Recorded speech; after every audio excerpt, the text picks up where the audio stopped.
Okay, so committee reports, Marketing and Promotions Committee. So at the Marketing and Promotions Committee, we discussed a variety of ideas about fall and winter promotions. I think that the potential markets at the pop-ups were one idea that came forward there. Bonnie, I know, also brought up some ideas about acknowledging some of our entrepreneurs, especially younger ones down there, and we're looking at ideas related to that and things such as passports and other promotions. We also talked about the Riverwalk Thursdays and how we were marketing and promoting those, but I'll be talking about them in more detail in my update later. So I will just sort of defer to there. And if anyone else has anything more to add from the meetings, feel free. I just had a question, actually, Justin. Is that a committee that we're supposed to be on? So essentially what we did, the committees can have up to 4 members. Right. So at the first meeting, Linda sits on each one of them ex officio, and then we added members that volunteered. Okay, so I didn't really miss it then? No. Yeah. Okay, good. No, you didn't miss anything. Yeah, I didn't miss it. Okay, so placemaking committee. Placemaking committee, we postponed to July this month. So chair updates, just wanted to mention that yesterday we had an amazing event with MPP Steve Clark. It was a collaboration between the GCFDC and the North Grenville Chamber and the South Grenville Chamber. And we had amazing attendance and it went really well. It was really interesting, and Steve Clark was fantastic. He was able to respond to a number of questions regarding different industries and different sectors. And the golf club was amazing, and Fat Lesses did an amazing job. And we've got the next one coming up for MP Mike Barrett coming up in August. Lots of interesting questions yesterday, I thought. Wasn't it interesting? Really interesting. Like they were so diverse and across the board. And I was so impressed how he just knew exactly what was going on with every one of them. I was very impressed. Staff updates. BIA coordinator update.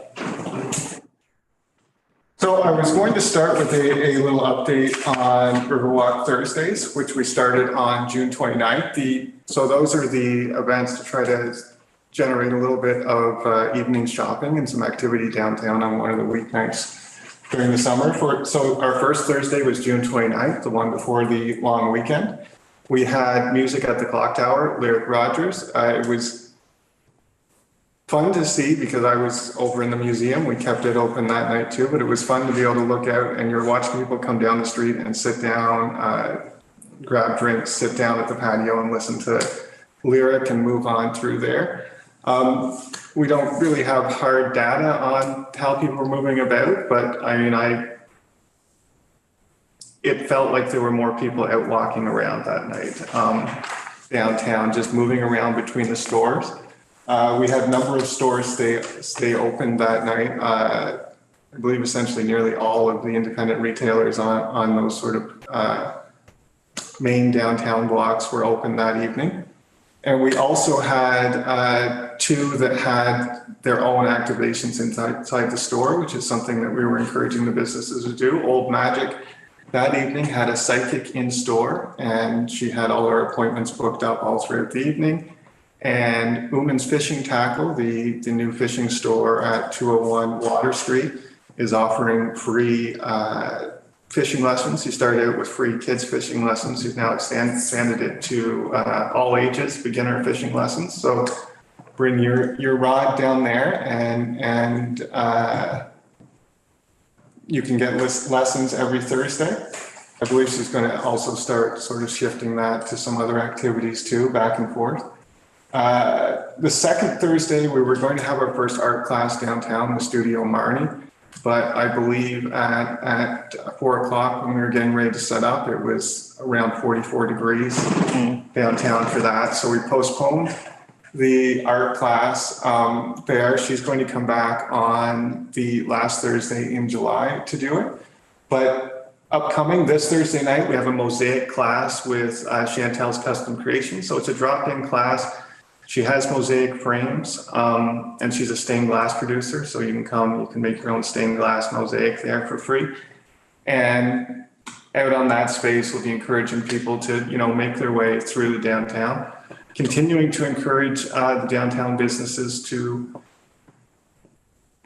sort of try to have those sort of activations in the store, something that fits with your business, something where you can activate sort of your core customer base that can come in and then sort of contribute to that broader atmosphere down there. The more people moving about, the more shopping that we'll have going on down there, and the more sort of evening life we'll be able to see down throughout there, especially with one of the things that Dana will talk about in the business and development update is we have, a number of new restaurants that have opened and some new ones coming. That'll mean there'll be some more folks downtown in the evening, and there'll be an opportunity for those retailers to have some more people that will be circulating down there.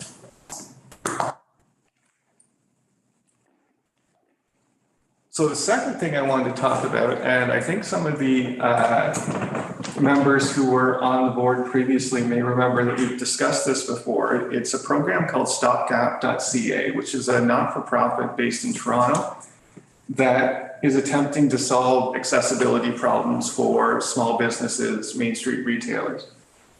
They originally started out as almost like a capacity building program. So they helped you come up with a basic design for these ramps, provide you with basic designs, and then sort of a capacity building to start a community volunteer program to build these ramps, which is probably more difficult than would be possible. But they are now offering purpose-built ramps based on the specifications of individual businesses for between $300 and $460. So what they do is they take the measurements from the step in front of a business. They can go up to 9 inches, and then they build the actual wooden ramp. The good thing about these, you can see in the picture here, there's some handles there on the ramp. You don't get into the concerns of the permanent ramps with regards to plowing in the wintertime. They can go down and come up. They meet bylaw requirements. They allow those businesses to be accessible. And even in the wintertime, you're not leaving them out in the wintertime, but they still exist there. If someone needs that to get in, that can be brought out. So I know we've discussed, the accessibility issues with some of the downtown spots before. So this could be something where if the BIA was interested, we could even come up with something in the neighborhood of a BIA business partnership for those that were interested. Perhaps the BIA provides some funding on each one of those ramps and the businesses provide some funding. And it's a way to, I think it aids in a lot of those placemaking measures. It's making the downtown more inviting. It makes it easier for a broader demographic, especially an aging demographic, to be able to access some of the stores downtown, and provides the opportunity to meet a need that some businesses have raised quite a few times before about accessibility in their stores. So if that's something that you're interested in, we could look at the details of that and do a report for the next meeting. Terry, what do you think? Yeah, sounds good. So once they get in the door, a lot of the business that I'm going through in my head, they have 2 or 3 more steps up. So it would have to be the case where, so ones where, like, unfortunately on the picture. No, mine is way higher than that. Yeah. But the ones that sort of have that 9-inch lip out front. Again, think about traditional ones, especially in sort of the eastern block of the main downtown. They sort of have that 6 to 9-inch lip going into the double doors. They work in there. They could get up onto that first step and then into the stores. I don't know if it would be possible if there was like a Yeah. two-stage Yeah, step to do yeah. it, but for the ones where there's sort of that baseline, lip that would be difficult to get a walker or a wheelchair over, they work for those. Tracy, your thoughts? Oh, I love it. I'm just thinking, and I was thinking like Ruth too, how many businesses, I wonder how many businesses would benefit from it so that we could kind of have a number and then maybe we could look at, like once we had a number, we could look at maybe subsidizing. So we'd have to identify, we meant to be able to identify like the number that could possibly be involved. I think because of the issue that Ruth mentioned, it will be smaller than you initially think it's possible, probably in a 10 to 15 range down through there. But that would be something that we would identify sort of the total possible beneficiaries of it. Yeah. And then we'd know, what kind of subsidy that we would have to consider or could consider. Bonnie? I'm not familiar with this very much, but I think it's a great idea. But there was something a while ago, wasn't there Accessibility Ontario or something, where you you had to follow certain rules? Will this correlate with that? So we're not, So with regards to the rules, you mean? well, yeah, because I know that anybody who's doing new renovations, there is certain rules around the Disability Act and how to make your building accessible. So I'm wondering if this is a stepping stone to that, or or are they two very different entities? I think a stepping stone is probably the right term. The private businesses, as I understand it, don't necessarily have to meet the same requirements that, say, the food bank would as a private entity with regards to it. But this would meet like the, basic requirements for a building to be accessible. I think they look fun, and I think that's really cool. Yes, they also do them. They'll do them in all different colors if you want them to. They Very inviting. add a little bit of spice going down through there too. Natalie? I like them. Well, just speaking for my business down there, we see people go by all the time in either wheelchairs or the scooters, and they just peek in because they can't get in, right? So, and they're like, we'll come back, or we'll, and they can't get up, right? So it's I think it would be a great addition to downtown, especially being able to advertise that as well. They be able to get into your store if we use that. For sure. And that's the issue, if I can just jump in, when it comes to the downtown, if you look at the museum, that'll give you a sense of what you actually have to do if you're putting in a ramp in, because you have to meet a certain amount of rise for every foot of grade. So your ramp ends up taking up the entirety of the sidewalk. I'm running the same thing right now, I'm in the process of getting up a permit, to finish my bottom floor there. And, I don't got the footage to put a ramp in the front, I was doing it in the side. Yeah. And there is no requirement, just so everyone knows, if you're 50 employees or under, you don't have to physically provide that accessibility, but this is kind of a cost effective. Is that right? Because I got, I'm gonna put a ramp in anyways, because I think that'll force the town to do the sidewalk in front of my place first. But, when I went over it with Sean, he sort of said I had to put a ramp in. It's not, to my knowledge, a requirement. And that was my understanding also. I'll check and see. I'm gonna put one in regardless, just, but, I've been going through the exact same thing.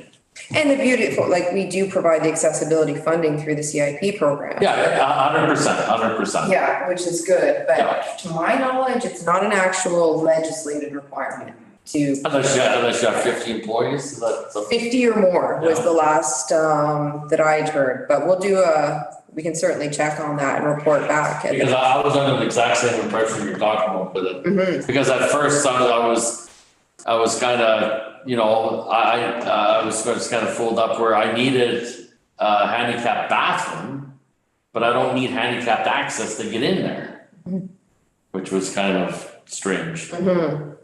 Yeah, Yeah, doesn't really make a lot of sense. no, I had a question, going off Terry's thing, is it's a great idea to have the ramp, even at our shop, people want to come in, see everything. But dining wise, we don't have enough space washroom wise, we don't have enough space. So it will help for them to come in, but then they can't really sit or eat or have any washrooms that are, because we would get questions like, are you accessible? We'd say on the patio, it's fine, but you can't use the washroom. So you can come, but you can't use the washroom. So there's a bit of a, so I wonder if stopgap or what Bonnie was saying could give us, like, you know, small businesses or other retailers, like just points of like, how can we make it more accessible, but also not ripping the walls apart? Yeah, and I know like when you actually go into converting into a sit-down restaurant, then all those accessible washroom requirements definitely come into play, because our boss is dealing with that right now, and you've had to. But there is a bit of leeway there also, I'm finding out. You know, if you don't have the room, like by rights, you need, like I needed a 5-foot hallway, you know, my building's only 19 feet wide, and you know, so at 5 feet. So Sean said, well, you know, I can do 4 feet. And he said, well, you know, you draw it up like that. That's what my architect drew it up. And he says, you know, we'll take that in consideration, right? Like you don't get to, you know, because you need 5 feet because the person, you're supposed to have enough room for the wheelchair and the guy. And an attendant. And an attendant, right? You know, which, you know, if you got the room, that's fine. If you don't, there is a bit of forgiveness there. Yeah, but this is a nice way to at least start addressing. And it is a stopgap. Well, exactly, yes. Plus it's nice and random. It's like you said, brings your eye to the door, and that's the first step of going in the door. And we could even do them, you know, branded to our, you know, you could have them decked out in a fun decal that's, Absolutely. you know. Good idea. So be open to considering subsidizing? Would be. I'd be open to investigating to see how many people would actually be able to use it before we commit to any. Oh, no, agree. Like part of subsidizing would have to be like, how many people are Yeah. we looking at? Yeah, We can't that's- commit to a number until we know, but is that something we're open to? At least I think so. we can go back and do Okay. some more homework and provide information on cost, estimated number of participants. And even we could even see if there is an initial desire. Sometimes I don't like to do that because I don't want to get people excited if we're not moving forward, right? But I think it's important also to gauge some level of interest. We've got a good sense here around the table. I think that's a pretty good indicator that. Agreed. And it's not like it's thousands of dollars, it's $300 or $400 or $500. Like doesn't take too many sales to No, pay for that, right?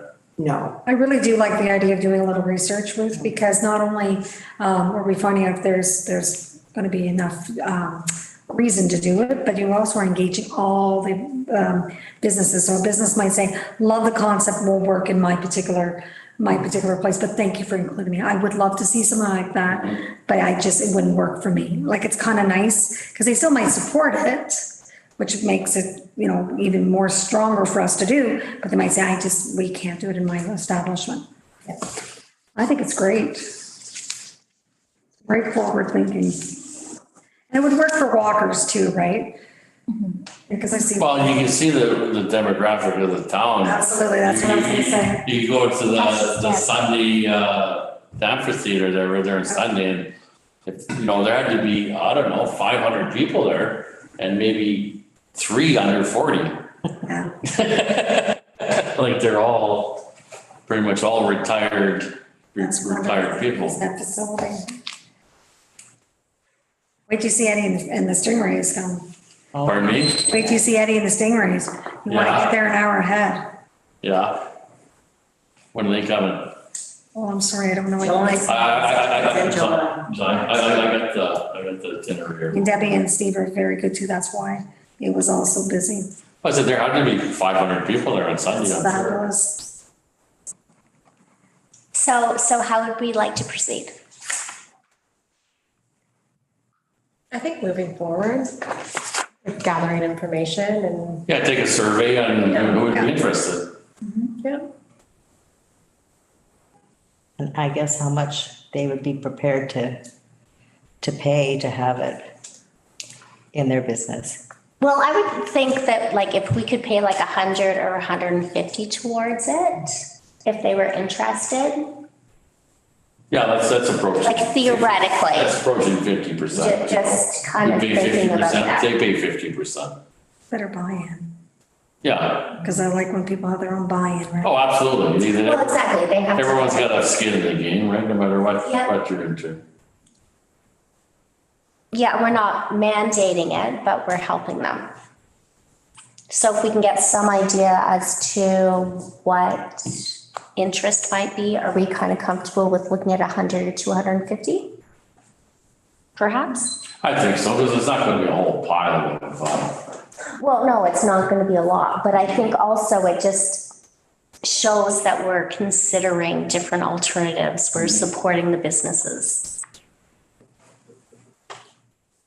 Thoughts? I think you covered it. Yeah, and I like the idea of doing the survey like Ruth said. I like that idea. Then we know what we're dealing with, right? Would it be beneficial to actually ask the businesses to see like, what are you comfortable with? Like rather. That's what I was saying. Have this much, but then you put out a survey that says, what's your range, 50, 100? Because everyone's different. Some businesses don't look at this as Right. high on the priority list, so they look at it as a lower cost. So if the businesses themselves say, and then you could see like 50% says at 200, then maybe. Then you, any viable business up there has got to be able to come up with $200 to get more people in the door. yeah. And we don't know for sure when they take the measurements and the grades and everything here, if we're gonna be at the 460 or if we're gonna be at the 305. Correct. So And it will be that's, see how individualized. much people are willing to put in. And even if it's, how many it's good for their business. They might all think it's great, like we've said, but it just might not work for them. So those few things, I think, first, before we commit to anything. That's what I'd say. And you know what I always think too? Ask somebody, do a research on somebody that maybe you know or you're comfortable with that wouldn't be offended, who's in the wheelchair. My mother was in a wheelchair for years and, you know, back in the day, back in the 80s. And there was so many things that she couldn't do and there's so many things that we just, there's no way of doing it, right? So can you get up there? Like, does that make sense, right? And I know that sounds kind of silly, but the person in the chair may have a totally different perspective and say, no, I would never go up that high, or I'd have to have somebody with me, or like, I'm not sure who that market is, but if we knew somebody who could, you know, just kind of be that person to say, this is great, this would help us. Because unless you're in the chair itself, because you've got chairs, you've got scooters, you've got walkers, right? So I don't know which ones you would allow or able to use, but it's those people that have to use the service and, you know, is it worth it? Or is it somebody trying to drag them up? That's why they don't make it upstairs, right? They can't do those stairs. You have to see if their scooter, Yeah. if they're structurally. I probably wouldn't, I would assume it probably wouldn't be a scooter, just because I think that would be not good, but a walker or a wheelchair, I think it's, you know, your scooter where you would have to park, and maybe some people have a walker attached to their scooter, I've seen that lately. But yeah, I mean, maybe that's not possible, but sometimes you'd be surprised to look in that lens. That lens could be a very different thing, because if it's too high, or, you know, if they're doing it themselves and they feel like it's not, you know, it's a little risky or whatever. It's an option. Food for thought. Linda? Yes. No, I was just thinking the other option may be to purchase one and move it around. I don't know if they're adjustable between the 2 to 9, but sometimes that gains interest too.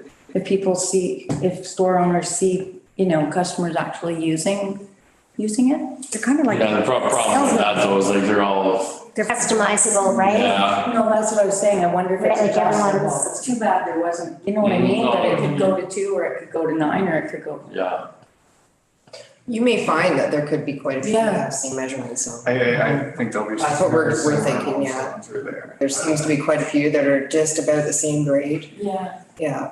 So we'll do some homework, we'll come back with some information. I know I was interested first, trying to go from there. It's wonderful. Okay, on to the next. On to the next. So there's no slide for this one, but the I Heart Main Street program. So we did hear back from I Heart Main Street. That's the public art program. And we were successful with our application for the STEPS Public Art Program. Yay. Unfortunately, the subsidy that they're willing to provide is only $500, which is substantially less than the full cost of a mural or art installation. We had allocated, the BIA allocated, I believe, $2,000. I think that was between the BIA and ECDev towards the project. We discussed with them sort of the general idea we had for the project, which was the wall that is the concrete wall that's along the promenade. They came back with a potential costing for that, which they placed at $6,140 to complete a mural project along there. They've also offered the possibility that if that doesn't work budget-wise, and that's obviously substantially more than it allocated for that, that they can look at smaller, more cost-effective projects that could be done as part of the program as well. So we were successful in our part of the STEPS Public Art Program, but the cost on the mural is. What kind of mural were you thinking? Well, they'd be looking at doing a painted mural along that wall at that costing, but then there would be really anything that could be considered public art they could look at doing in as part of the program. So some of the options would be, like, for example, if you utilized a graphic artist who could work from off-site rather than one that would have to come here for a period of time. That would lower the costs associated with the artist fee. So if it was something that could be printed, that could lower the cost. Which where were we thinking about putting it? It was the concrete wall beside the promenade, so at the end of Edward Street. Okay, yeah. So it was pretty extensive and an odd shape down there too, which contributed sort of to that as well. But you know, there would be other options that could be discussed that include, for example, some sort of permanent printed material on a smaller scale that could be deployed throughout the downtown, perhaps like 3 almost Instagrammable designs. I'd be interested in maybe looking to get something done on my place if, and you know, definitely pay for a good portion of the cost. That could be a possibility too, to look at specific businesses. And also sort of like want to have them deployed throughout the downtown, just sort of on public spaces too, but there would definitely be a way, I think, to incorporate having something done like that too. So where it stands right now is they've delivered this sort of costing, which I said it is substantially more than anticipating with the subsidy. So my sort of recommendation for the next step would be to look at perhaps some smaller projects that could be done as part of the steps that more fits within that original budget. Justin, are we talking then, we're not actually talking about someone painting a mural on an actual surface. We're talking about graphics, laying them on like in a wallpaper type of thing. In the second case, it would be more, graphic design and having them printed on high quality material. And then how long would that last? And when it starts coming off, then do we have a mess? Or I guess those are things to. Yeah, I would have to, but some of those materials are, I looked at the ones for sort of sidewalk decals before. And they're actually at this point incredibly long lasting and will hold up on the ground with plowing throughout the winter for multiple seasons. UV protection built into to protect them from fading. Probably would last longer than a painted mural. And if you look at something like the mural that's on the side of the museum right now, that's printed and that's been out there for a decade and a half, I think, and still looks longer and probably That less project happened. same as it did today. Yeah, when that happened. So like the actual ability to pretty good now. And with something like that, if there was something that happened to them, we would have the ability to have them reprinted and replaced too. Whereas with the painted mural, which would have been very cool, but also when you have that sort of degradation on it, especially when it's at ground level, then it's a much bigger process to have it restored. Bonnie, your thoughts? I have to be honest with you, I don't know enough about the project to really make a comment at this time. I mean, I think it sounds really super cool and very positive, but I really don't know anything about it at this point, so I trust that you guys will do the homework. Nicole?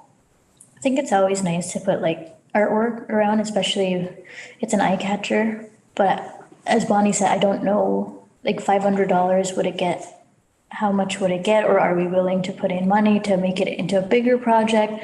And it depends is like where we put it, would it help also like businesses downtown or, you know, to get people into that area? And then I'm not sure like where on Infantry you were saying?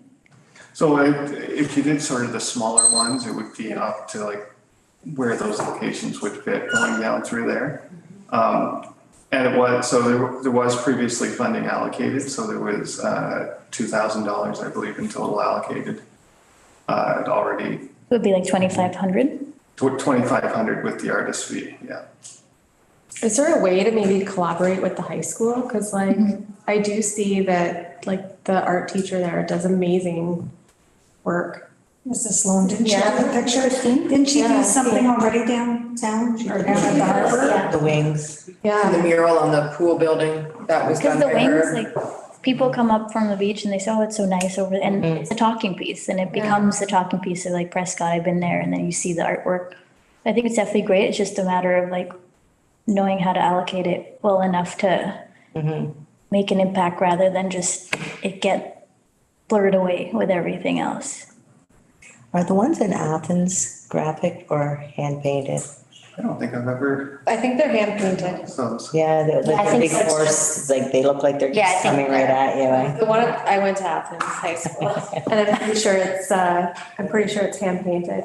The one down at the high school, well, the truck will actually move with you when you're looking at it and you're walking by. So it'll actually like change direction. 3D. I think it's a good idea what you said too about the high school, because it makes it into more of a community, like you still use the money, but you're also incorporating. And it just may be a way to like do it on a different budget, right?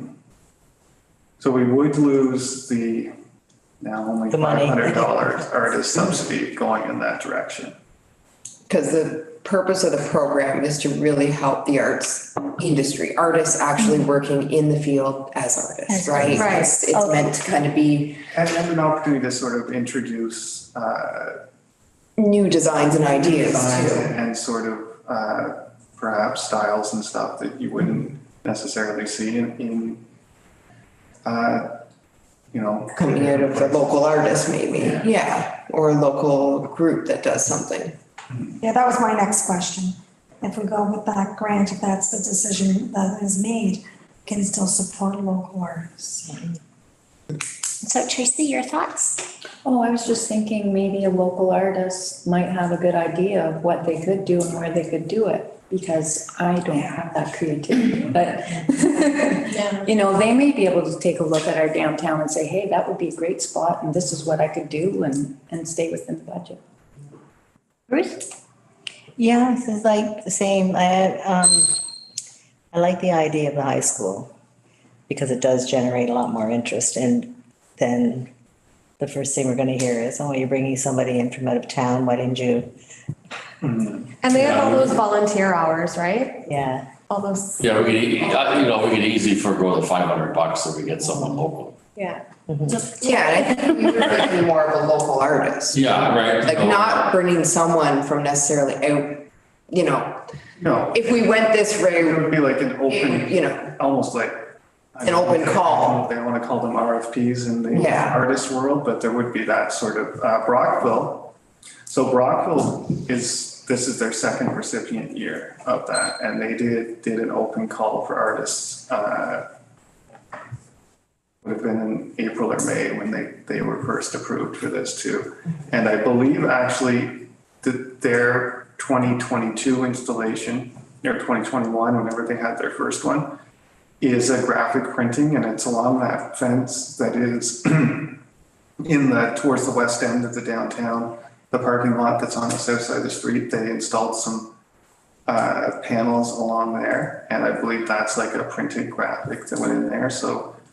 Yeah, it's like floral, or if it's a floral digital panel that basically blocks an empty lot that had a building torn down right by the playhouse. Gorgeous. But something, yeah, that adds just an amazing pop of color and vibrance to that area, and yeah, so. So I don't think we need to do one or the other. Like if we want to do the mural, we can save that, like 6,100 is a little potentially expensive. We can save that for the high school. But can we look at what we can do on a smaller perspective for like little smaller things around town to take advantage of this program? I like the idea of putting it on the sidewalk. I don't know why that appeals to me, but I think that's kind of funky. Right, we can Yeah, I don't look know at why. both, right? Like we don't have, it doesn't have to be one or the other. That's what I was gonna ask, if it's like, we're not gonna take away the 500 subsidy, just use it smaller, but also taking your idea of collaborating with more local artists. So you're doing both, but one is more highlighted to the local artists and the other one gives the community the opportunity to maybe the bigger space, I don't know. But if we accept the 500, is that going to be a done job, or are we going to have to add to the 500? So if we're going to go forward with this as a smaller budget, I think the way you would proceed would be to say to them, our budget is $2,500 with the artists. So what are some Other potential options there? These are some of the things that we've sort of highlighted, the sidewalk perhaps, smaller installations, and is there something that could fit in there within that budget? And we do have a reserve. So we're going to, if we accepted the 500, it's going to cost us 2,000 more potentially. Minimum, 2,000, yeah. Yeah. That was what we had to commit to when we applied. I was just gonna ask, like, when the grant is written, was there a budget piece to it, and was there an expectation Yes. of a minimum of what you're gonna spend on the project, right? We're gonna give you 500, you're not spending 700. That's right, yeah. So what was the so It was that it 2,000, was the 2,000, so they expect you to spend a minimum of 2,000, and they'll give us and 500. they'll give you 500, okay, so that's where the minimums come in. And they also, like they provide, they administer the project, they do the project administration,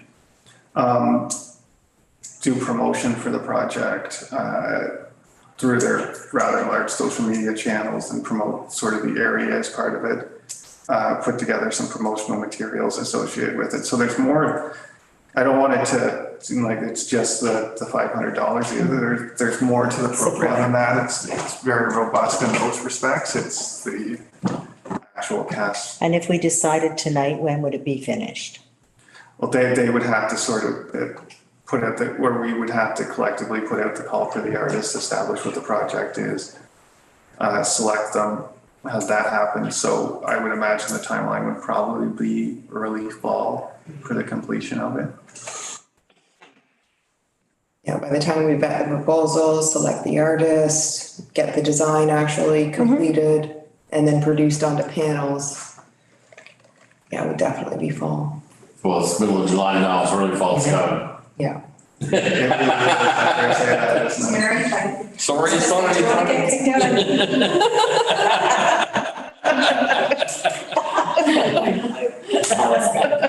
could always put them up for a few weeks and then take them down for the winter. Just so they're not sitting out there exposed when, you know.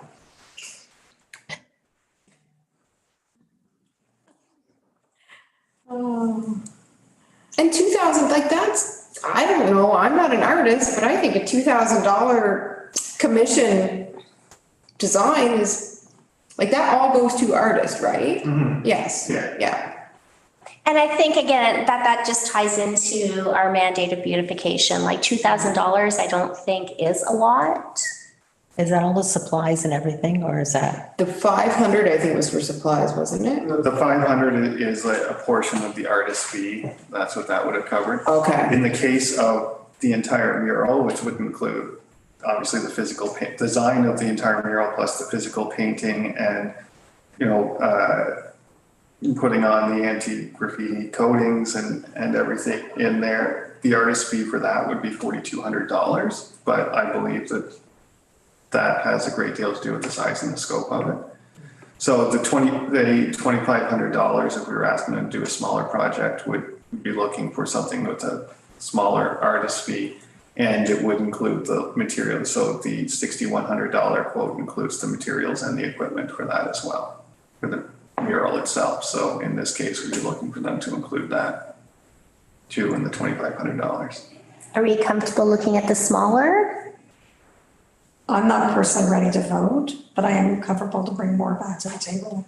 Not that I want to stall it, that's a lot of numbers that have just been kind of. Well, I'd just be concerned that we commit to take the money, we put in our 2,000, and then we're here in October and they're saying, by the way, we need another 1,800. Like, that's my worry. We're all in at 2,500, that's one thing, but if we're not. Well, again, we're just having that conversation, or, Justin and Dean are having that conversation, like, what would that look like? Right. I like any contract you enter into, they can't come back to you and say it's an extra 1,800.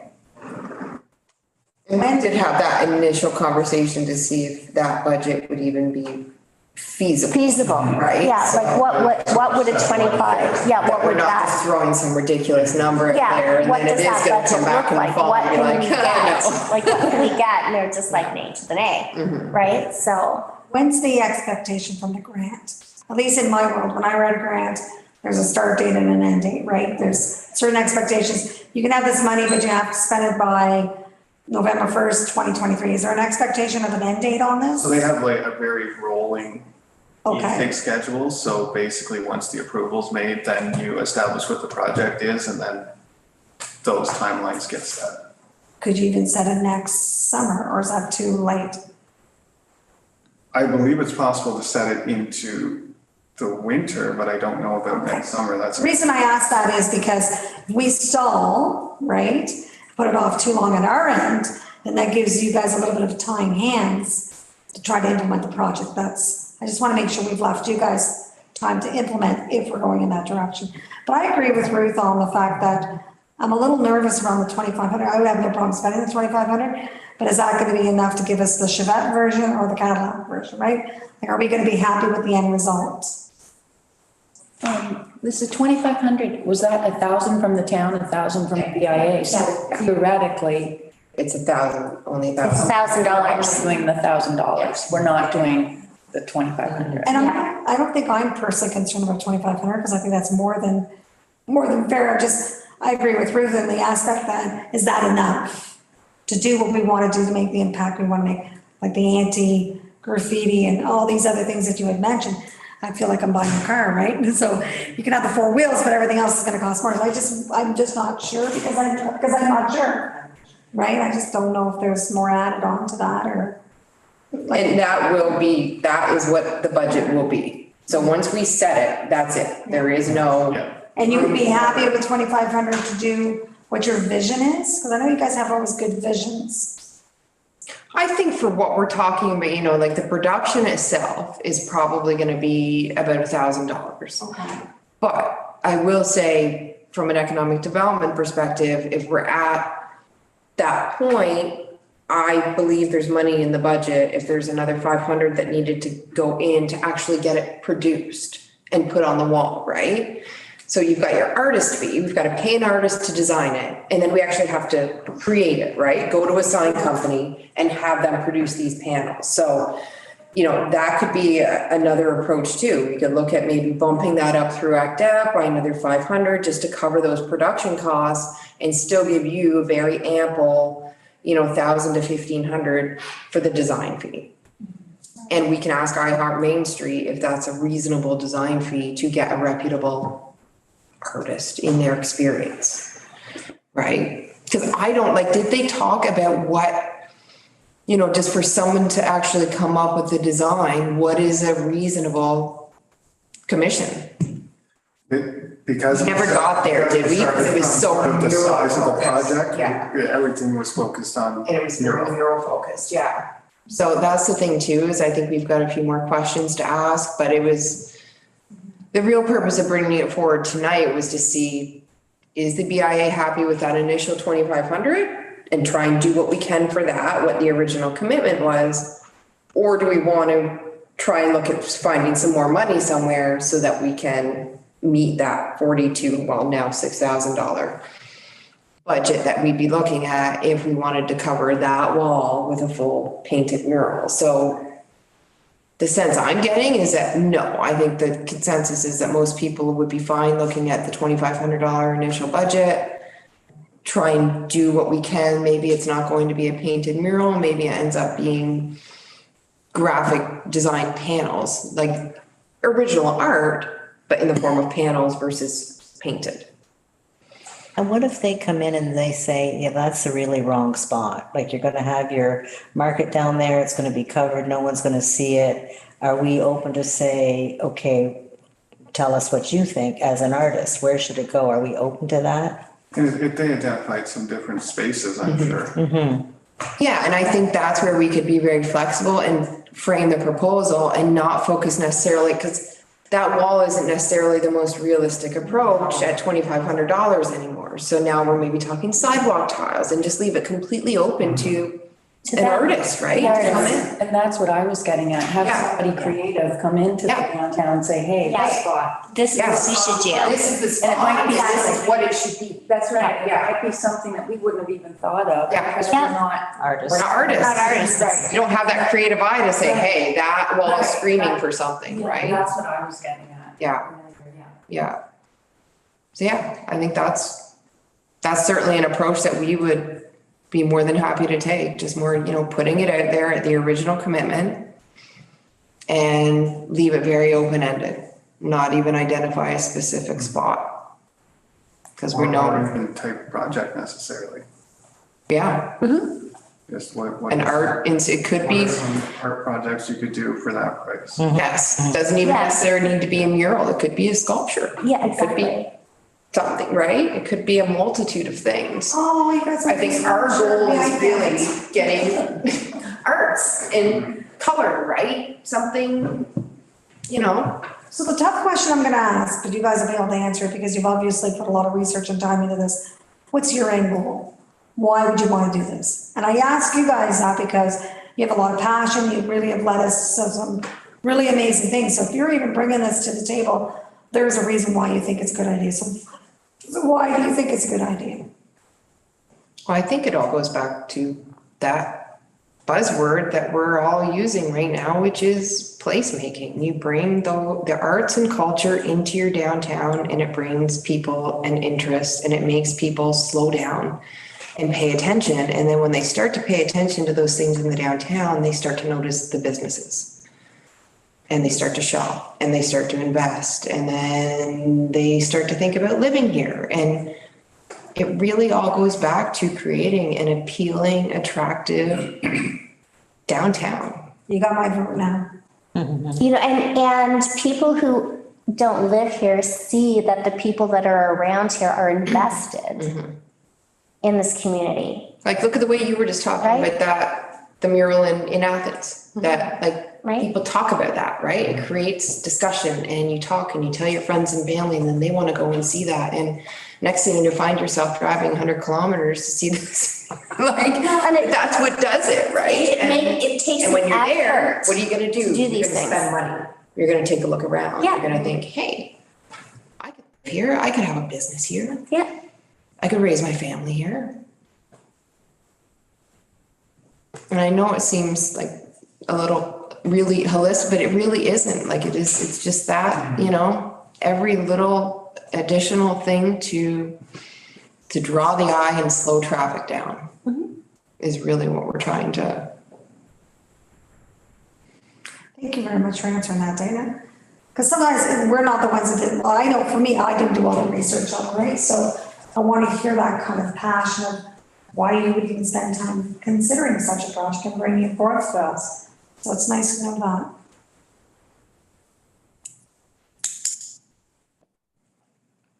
so next steps.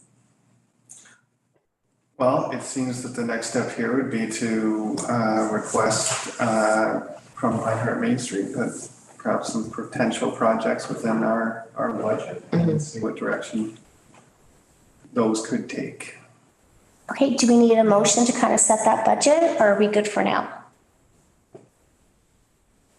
So I think the committee had already approved the initial, Okay, and this was more if they wanted to make an adjustment at this point, then this was the opportunity to do so. But I think a motion, even just saying the committee wants to proceed at the original commitment, does that make sense? okay, so we will make a motion to proceed with what we had originally considered in affiliation with this project. I'll put a motion.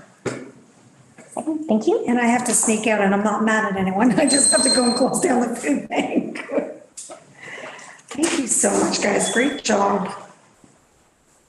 And then we'll report back at the next Pardon? committee meeting. Yes, absolutely. We can get Whatever you a guys need, just send it to me. proposal issued and Sounds great, guys. Talk to you soon. have a good night, Bonnie. Oh, so you want your pen? No, it's not mine. I can't steal it. I might. Hi, Jen. Hey, what's next?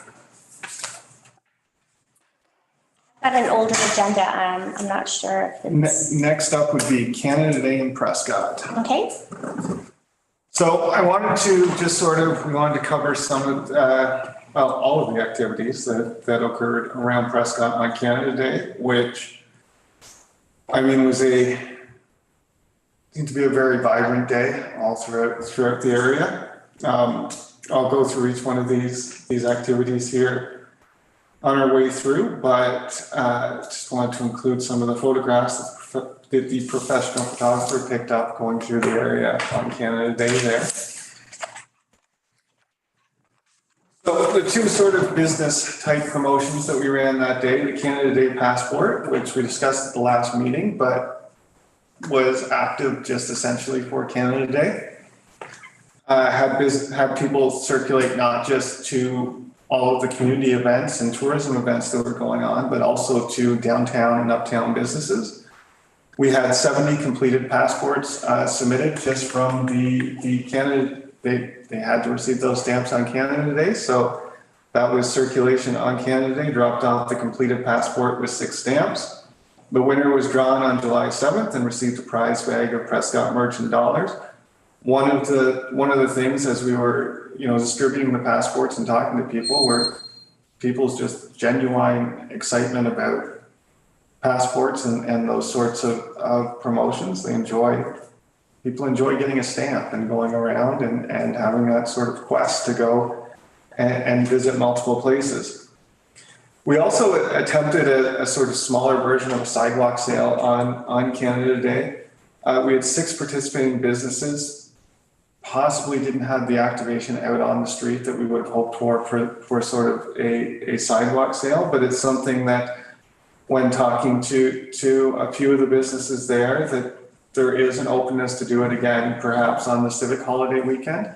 Also talked to a couple of the south of Main Street, south of King Street retailers who sort of don't have that sidewalk space right on King Street, about perhaps coming up to the side of the clock tower patio there and setting up tents for a sidewalk sale day. Also, I've been talking about some ways to start incorporating service businesses into that. Is there a way that service businesses can also get out there and incorporate into sort of a sidewalk sale activity? Because it's something that as soon as you mention sidewalk sale, people get excited. We want to be out there and, want to be able to do something like that. But then there also has to be a way to sort of step it up to a fullness and really grab people's attention while they're going down through there. So we will revisit that for the civic holiday long weekend along with some other ideas.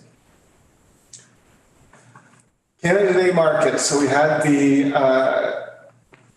farmers market, of course, on Canada Day, as it was a Saturday. It was to that date the largest number of vendors we'd ever had at a farmers market. We had 16 vendors there. We had Cajon and the Hollow Bodies playing as the main musical performer, and Isabel Charbonneau led off prior to that. It was extraordinary, the crowd that was through there during the day. It was something I'm not sure I expected or ever really expected to see going through. It was constant throughout the day. You could tell people were circulating too. That was the interesting from the crowd. You could see people, they not just had, say, bags from Old Magic, they also had, you know, then there were bags from pop-up places. They had stuff that was being given out at the fort and at the arena. People were moving around, which is really the intention of these things, is to sort of have that reason for you to stop and get out of your car, and then, you know, sort of a series of reasons to start moving throughout those spaces and spend a little more time there. K9 Water Sports Canada was throughout the entire weekend at the pop-up site.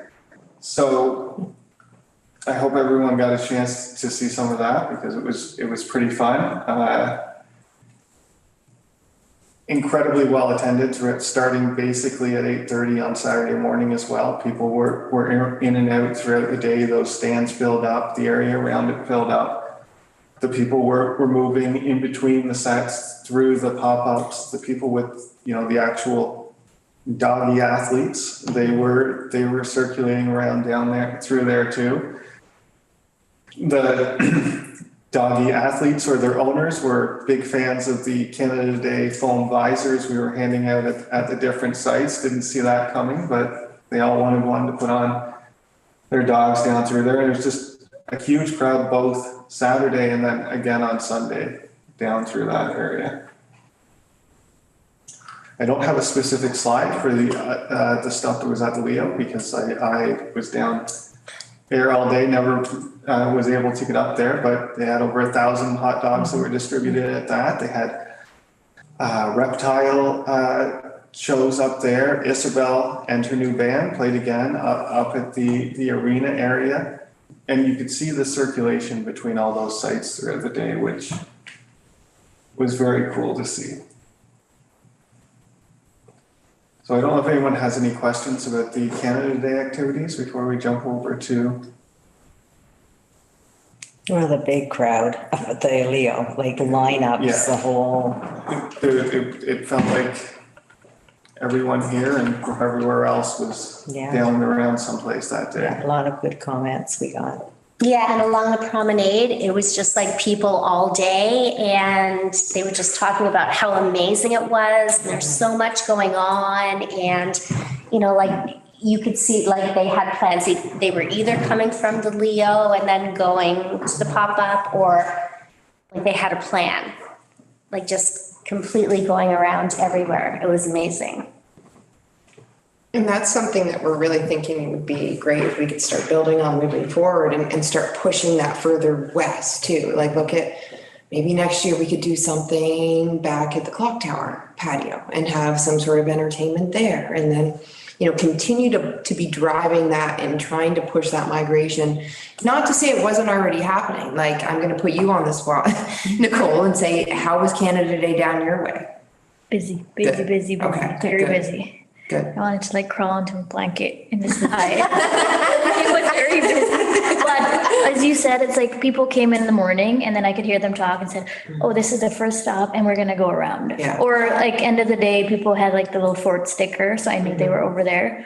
And we'd send people to the pop-ups and say, there's a dog show and or, what are you doing today? And they say, I don't know. So we send them. So it goes around. Yeah. It was very busy. Yeah. So it's good. So it means that they do circulate, like you Yeah. say.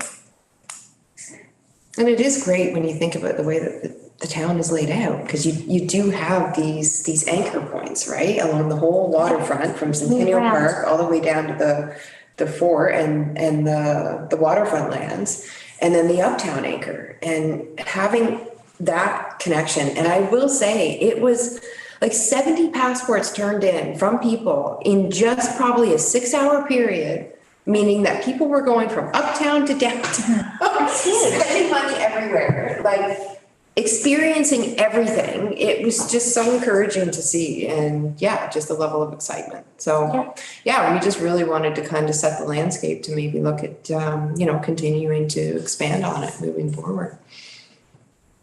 Oh, and the maps are going too. Like, Yes. people are taking. I part of the see, it's maps. so exciting. Every Yeah. time I see someone carrying one of those maps around, it's We're very out, we're exciting. gonna need some more. Oh, okay, we'll get you some books. That's it for that. Then the next up would be the downtown business and development updates. Dana's going to. Oh, we've had a number of exciting business developments again this past month.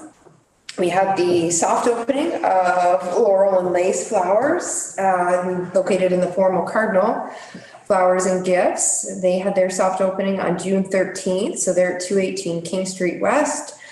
We've had Orbit, another new business opening, soft opening. We're just in discussion with them about a grand opening. They're right just immediately east of Jim's Taxi, and between there and Mr. Guess. Tucked into that strip plaza building, there's 4 commercial units right across the road from where the South Grenville Journal was. On King East. Take a look, and they've got some really cool collectibles, baseball cards, a whole bunch of other collectible cards, Funko Pop, bunch of different collectible series. So he seems to be doing well so far. And then we had the grand opening of Lost and Found Outreach Center. That was on June 30th. And that's located at 152 King Street West. So that is a drop-in center for people of all ages. They've got a mix of pool tables, games, reading materials. There's a few arcade games in there.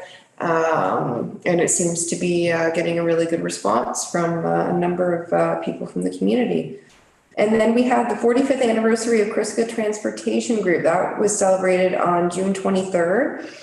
And it's hard to believe that they've been here for 45 years, but really amazing story. I would encourage you to check out their website. They've got a lot of historical information on the company, and it's really impressive to see the founding all the way to today and how far they've come and how extensive they are as a transportation company now. As you'll see there, Kriska Transportation Group.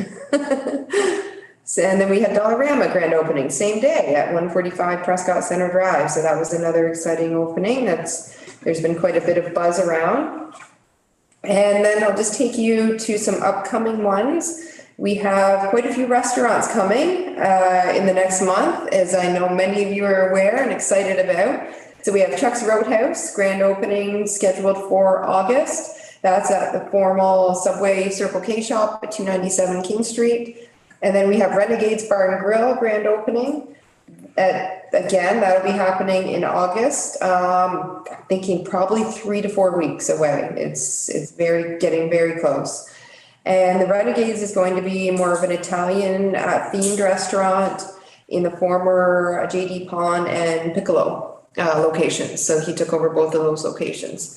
Got a sneak peek inside earlier this month, and it is really well appointed. Looks fantastic. And then the Wing House is working towards their grand opening. We're thinking a bit later summer. They're a little bit behind Chuck's Roadhouse and the Renegades, but there'll be a few short weeks after. And then we have Little Barcelona, which is the expanded dine-in restaurant option up at Albert Bost, which is on 991 Industrial Road. And they have just opened their new patio, and they have a full service dine-in restaurant opening within the next month or two. Working away on renovations. They actually just took over a couple more units there so they can expand.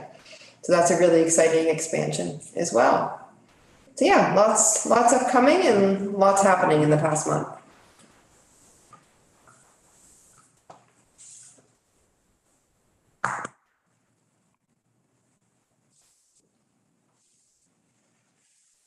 And that is it.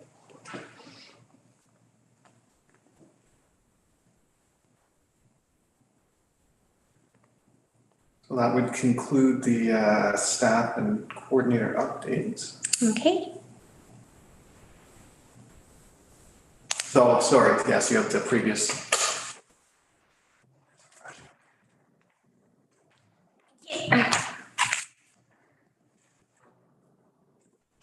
Okay, so next, we're going to revisit the Environics analytics that we talked about last month, which is the system that basically gives us the capability to find out where people are coming and where they're going and provide data to our businesses to figure out what times they should be open, what times they shouldn't be open, and figure out exactly how that works out. So we're looking at a 6-month software license subscription to obtain resident or a visitor analytics data for the town of Prescott with a BIA contribution of $2,000 towards the total costs of $14,105. And the request had been for some additional information in regards to what that actually looks like. So I'll just provide you with a bit of an overview here. We've just created a couple of slides that provide some of the background about the service itself. So a lot of this will be repeat from the last meeting, but essentially, as Belinda indicated, the real purpose of this software offered through Environics Analytics is to really try and get a much better handle of our resident and visitor movement within the community. So who's coming to the community? Where are they spending their time when they're here? You know, what time of day, what days of the week, what months of the year are they coming?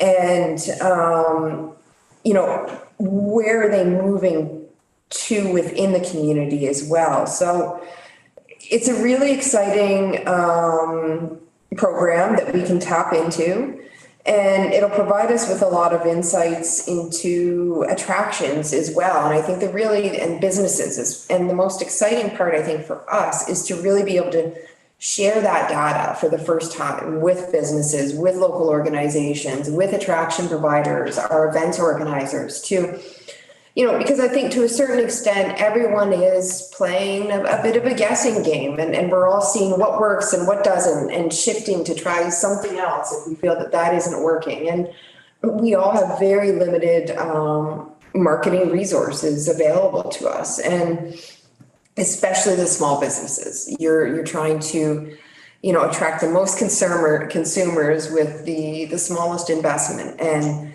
that for us is really the most exciting part about this, but it can also be used to analyze, you know, what type of visitation we're getting at municipal sites, whether it be the new arena and the recreation complex, the splash pad, parks, trails, getting an idea of traffic movement in our community and where maybe we should be focusing our attention when it comes to street improvements, sidewalk improvements. And, you know, on a broader scale, it's really also about approaching partnerships with some of our municipal neighbors too, and looking at things that we can do as a broader region with Augusta and Edwardsburg Cardinal, and really trying to grow together. And, you know, ideally what we would like to do for the first 6 months is use it as a pilot program.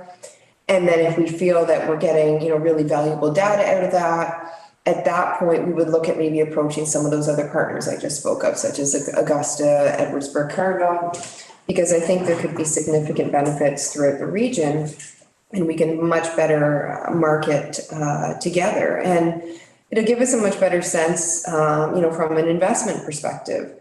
Where should we be allocating our limited marketing dollars, and where are people coming from?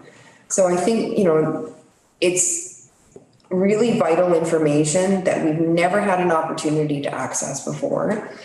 And the company is willing to work with us and has provided us with a really competitive rate, kind of an introductory price to really get in and do a fulsome pilot test. And, we do fully recognize this is a significant cost.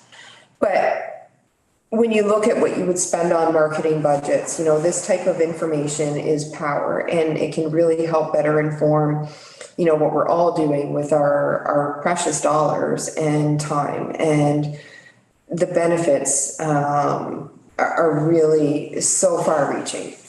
And I think that's the important thing that we stress here is the businesses are going to be partners. Our attractions will be partners. This isn't data that we're just going to use internally. And I think that's the most important part of it, is that ability to share and inform all of these partners.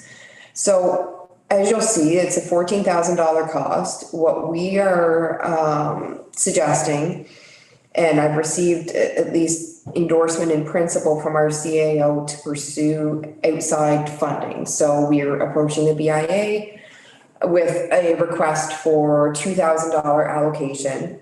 Next, we're going to be approaching the Grenville Community Features Development Corporation with a funding application for $3,000.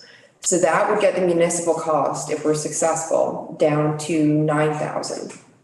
And one of the reasons that we're coming here tonight is because being able to demonstrate partners for our CFDC application is vital. And if we're able to demonstrate some buy-in from other partners, it's that much more likely that it'll receive approval around the table when it does go before the board for consideration. And when it comes to the funding applications, that really is a bare minimum requirement anymore. They really want to see those partners and see that we're not just kind of going out on our own, and we've got endorsement and buy-in from others. So that's one of the other reasons why we're approaching the BIA tonight with this request, in the hopes that it's really going to strengthen the application that we take before the CFDC and essentially get our costs, the town's municipal portion, down to $9,000. But the BIA would really be, I would say, one of the main benefactors and its businesses of the data that we're going to be able to source through this new service. So if I can, I'd like to pass it over to Justin. He can give, some really good insights into how this can benefit the business community specifically. So a lot of the times when we're talking to the businesses about some ideas, what can you do? How can you, establish more effective operations? We're using anecdotes from other businesses. We talk to businesses who say, X is working for us. You're looking towards that. The best example I can think of that is shopping on Sundays. We know from talking to a few of our downtown businesses that their Sundays can be their best days of the week for the small downtown retailers. But we don't necessarily have an ability to show that to a business or to a new business. With data like this, businesses will be able to identify, and maybe it's not necessarily for them that Sunday, but we'll be able to show, when are people downtown? When are people uptown? When are people coming to these shopping areas? When does it make sense for you to be open? Does it, perhaps it doesn't make sense to be open on a Tuesday afternoon at 4:00, but it really makes sense to be open on Sundays at 11. You have that sort of data that can allow you to make more informed decisions about that. Businesses will have more informed demographic information. Small businesses do a very good job of knowing their customers, but there's something more to know about, perhaps maybe not the regular customers, but who's coming in occasionally. What customers are out there that perhaps could be targeted and be brought through those doors if you better understand who is available there. Be able to identify trends better in changes of things like demographics, who's coming to town. I know that I have personally been surprised, say, being around the pop-ups this summer by the diversity of languages that I'll hear down there, that there's a shift in sort of that visitor demographic. And that's something that, I know now anecdotally, I can say to people, there's a shift in that visitor demographic. But with this, we can better examine what's that demographic that's coming here on those weekends, and how can you as a business, perhaps leverage that going forward? And that's before you even get into the idea of the targeted marketing. Large corporations are able to use this obviously on an extensive level, targeted marketing towards, who is your regular demographic? What sort of demographic characteristics can you use to identify your current market? How can you target those in marketing? Now we'll be able to say to businesses, this is, say, demographic that's regularly coming through Prescott. Can you use that information when you're purchasing Facebook ads? If we know better that perhaps we're getting more people stopping in Prescott, starting out in Cornwall and Montreal than Ottawa, can you target those, can your targeted Facebook ads and Google ads go towards those areas? If we see a shift in, say, one of the other challenges we face, for example, here, and it affects businesses, I think, to a great degree, is the most recent, say, census information that we have perhaps came just before there was a demographic shift in the local market. That's something that we'd be able to identify for businesses through data like this, that perhaps there's been a demographic or income shift here that could be beneficial to understand when you're making business decisions.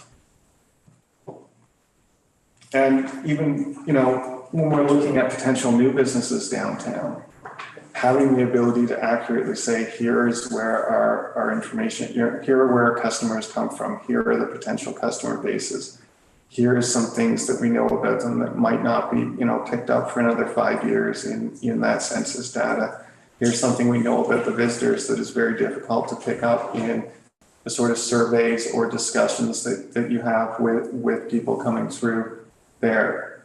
Just the ability to have that information when we're talking to people who are looking to relocate downtown, and information that, board members, BIA members, businesses can have when they're having those discussions themselves, that can help businesses make better informed decisions. And I think at the end of the day, being able to say that the BIA is able to help offer that to current and incoming businesses, the kind of information that is generally only available in larger centers or to larger corporations could be more accurately will be a very strong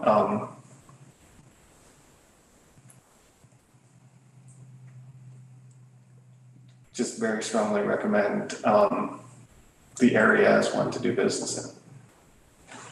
And to add on Dana and Justin's comments, it's data that a small business usually would not have access to. And we can help provide that.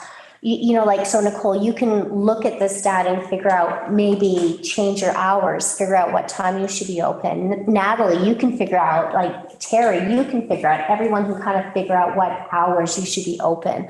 What are the busiest hours? Where are people going? And it's not just being able to help our businesses and provide data or analytics that they wouldn't usually have access to, because as we all know, information is power. But it's also, we're in the process, as everyone knows, of doing our strategic plan. We need to be able to identify what our mandate is and what our vision is. And one of our primary goals on that is to be able to quantify that. And for us, our organization, it's very difficult to quantify. How do we beautify? How do we bring business down? This actually provides us as an organization the ability to actually say, well, we didn't do this and it went down to here. We did this event and people came into the downtown core. So it actually helps us as an organization too, not just the businesses that we support, but it helps us too to be able to quantify what we can actually do. Like if we have an event and no one shows up, well, we won't do that event again. If we have this event and a lot of people show up and we can quantify that, we can do that. So we can really define where we want to put that money to make the best bang for the businesses and for the downtown core. Natalie, your thoughts? Well, I really like the idea of it, and I just want to be clear. So we're only doing this for 6 months. So I think, I mean, it sounds like a great idea, but my only concern is like that 6-month period or that 6-month window is only going to justify the summer months or the spring and spring to fall. Is there a way that we can look at winter too? Because I feel like winter is also going to be time where the small businesses are going to suffer. So that's really what we're working towards. There's a rural economic development funding program that will have another intake likely in October. So if we're successful and we receive the support to go forward with Environics, we'll have a couple months under our belt and have a really good idea of whether we think this is a valuable tool. And we've identified the RED as a potential funding source to offset that cost for the municipality. And we would certainly be approaching the BIA to see if there was ongoing interest in providing, you know, some sort of a nominal financial contribution. You know, it wouldn't have to be significant, but we would certainly want to, you know, continue to give this group the opportunity to support and buy in. Justin, did you have a? And just, there's also, as part of it, we'd have retroactive data back to Yes. 2019. So Yeah. we just Oh, okay.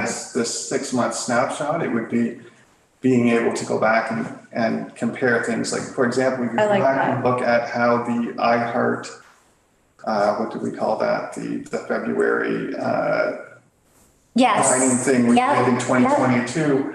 We could go back and look at whether, you know, that increased Okay. restaurant. I didn't realize it went back that far. Yeah, so that's Okay. exactly where I was headed next. So we can go all the way back to 2019, but I would still want to see a longer than 6 month, because that's not going to give us any data to see where things, we're doing a lot this summer, like there's a lot of things happening now. So we really want to, we'd like to get a full year and a half of data. Yep. Would there be any merit in continuing on past 2024? I don't necessarily foresee that at this point, but I think a solid, at minimum, we've got to get a solid 12 to 18 months of data. I just think You know. too, and I mean, this is just kudos to you guys, but we just went through obviously a global pandemic where things were just not the way that they are today. And just to see that we've made that shift to where we are, it's a huge change. And I mean, 2019, I think there's going to be a lot of misinformed data, especially going back that far. But I mean, I'd be definitely interested in looking at it and seeing that now. Is it GDFC? Do they have, like, could they help with that as well? Certainly, yeah, we could for sure approach them for ongoing.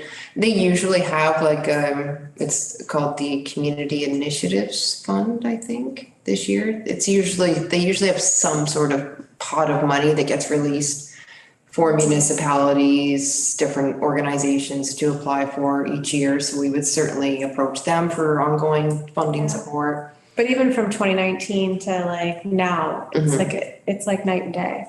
Well, and it will give us, the good thing is it's January 2019. So we would actually get all of 29, a lot of the data would be, you know, All of 2019 would be pre-pandemic. would be pre-pandemic, Yeah. right? So then you'll at least have a baseline and then we can kind of see where we've come to now, look at also all the impacts of the pandemic because they certainly are significant. And then hopefully get another year coming out of here to take us to summer 2024. I live really for see. stats, so I love the idea. Yeah. It's all about the numbers. Ruth, your thoughts? Yeah, it's definitely a lot of money and I don't think, if we buy in, I don't think it's a one-shot deal. Because you're not gonna have anything to compare it to if you just do it for 18 months. You're not gonna be able to. I looked at all the information that was there and a lot of the people that are using this are big companies. Like Costco and Canadian Tire and Hamilton's, like, I didn't see any small municipalities. And that's where I wanted to be very cautious. So they put their big players out there. There are many smaller municipalities, counties, townships that are doing them. A lot of them are similar to what we would be recommending, maybe that three-way partnership with the two townships and the town. So, we would also be approaching that after the 6 month to see if there was an interest in maybe the other two municipal partners in coming on. But I could certainly, happy to provide additional examples of more relevant. But they're trying to really demonstrate, like they think that is going to be the most attractive thing, right? To a potential customer, having those big players that they're working with. You're hoping to commit for 6 months, but you're well aware that it's going to be 14,000. Yes, yeah, so it's. And we're hoping to get money from other places, but if not, we'd be on the hook for the 14,000. So we would. I am. But not us. Very confident that the CFDC will provide funding. And as part of our budget, we already had $4,000 allocated to this.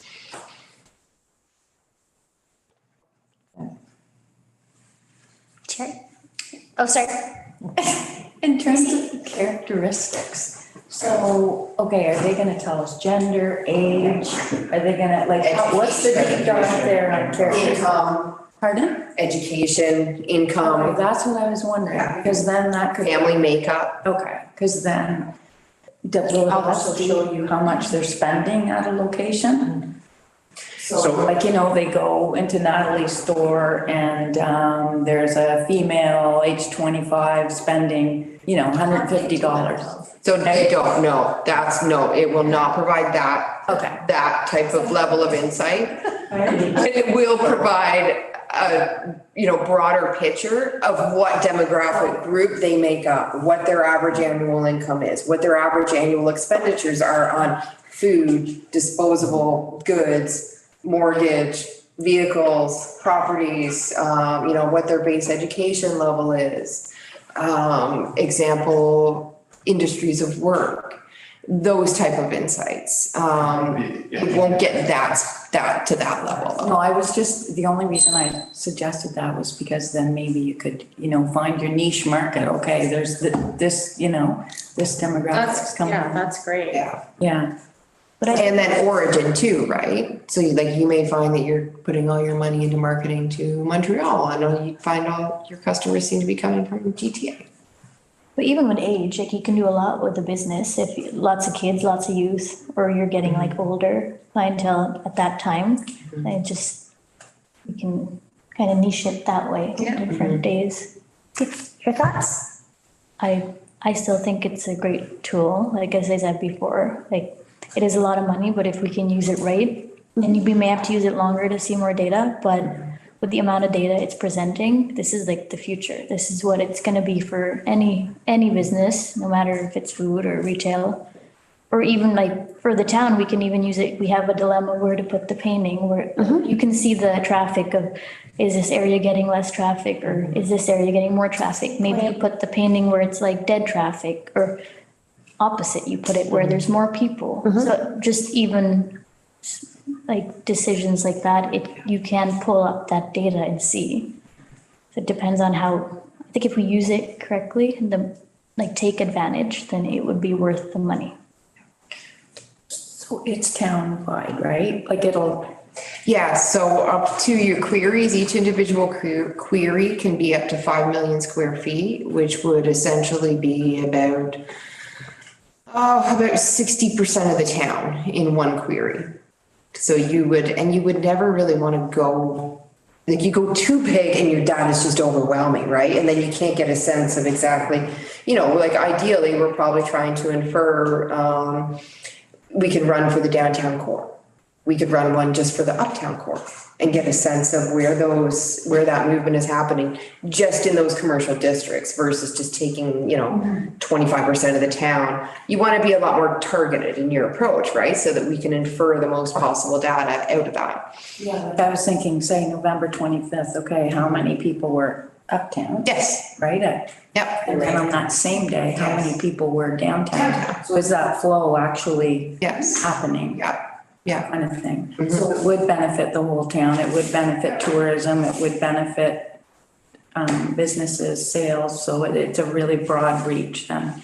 There is, and a lot of the queries that we would run would benefit a multitude of partners, right? So it's not like we'd have to run one query for every, there's ways that you can extract and infer, that data into different reports that could be of great benefit, to a number of different potential data.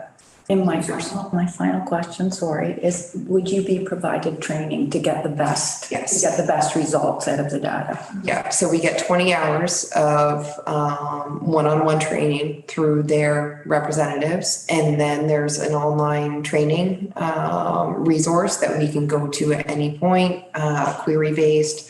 And then we receive a manual, essentially, a digital manual that's searchable, fully interactive. So that's there throughout the entirety of the contract. And if you needed more, then they could certainly look at, adding a couple more hours if needed. So if you did 6 months now, you'd be into the Christmas season too then? It's July 1st to December 31st. So it will take us right up until the end of this year, yeah. Terry? Yeah, like you said, it's the way of the future, right? It's, I got no problem with it. So should we make a motion that the BIA support a 6-month 50 credit software license subscription with Environics to obtain resident or visitor analytics data for the town of Prescott with a BIA contribution of $2,000 towards total cost of $14,105. Do I have a mover? Do I have a seconder? All in favor?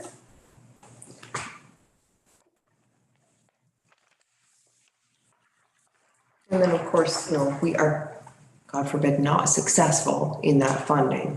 This is all very contingent on that funding, right? I just want to make sure that we're stressing that CFTC and BIA are critical components to this, so. Okay. Committee roundtable. Nicole, anything you'd like to bring up? No. Natalie? Tracy? Did have something and now I forget. Oh, you think about it. I thought about it on the way here. I guess just really coming up with a really great idea for Christmas because we saw how well Canada Day went over. Christmas, Tracy. It's Christmas. Halloween. No. Because then you get more people involved. The earlier that you do it, right? The earlier that you get a move on it, then you're gonna have more involvement, more participation. Okay, so should we move that to marketing and promotions? Yeah. Okay. So I We will, were even talking about actually establishing like a Christmas Yeah. planning, like a dedicated, you know what I mean? That Not might just- involve other groups of people, Yeah. right? Like not just the BIA. No, like open it up to oh, community, yeah, like the Community chamber thing. needs to be involved. A lot of different divisions need to be involved, I Yeah, think. Yeah, it needs to be collaborative And I think that's gonna be the critical is just engaging those partners. And there's something for everyone, right? Like it's a great opportunity to, we talk about turning the pop-ups into like a Christmas market. And then how we can kind of engage everyone in, those opportunities. So, but yeah, I would love to be a big event, right? Yeah. Actually have a committee established and, maybe the BIA could be spearheading it, but we would certainly have others get involved ideally. And would it be beneficial to even like start putting that in the ear of the vendors now in the summer and say, hey, we might, what, is this of interest? Yeah. Because the more vendors who are rotating through like winter and would for sure have people. Mm-hmm. And they make their plans early too, so it's good to try and get ahead of it. They might have farmers, winter markets already. yeah, there's so- Christmas markets popping up Yeah. already. So, yeah, For sure. good point. Yeah. Yeah. Terry? No, nothing. Ruth?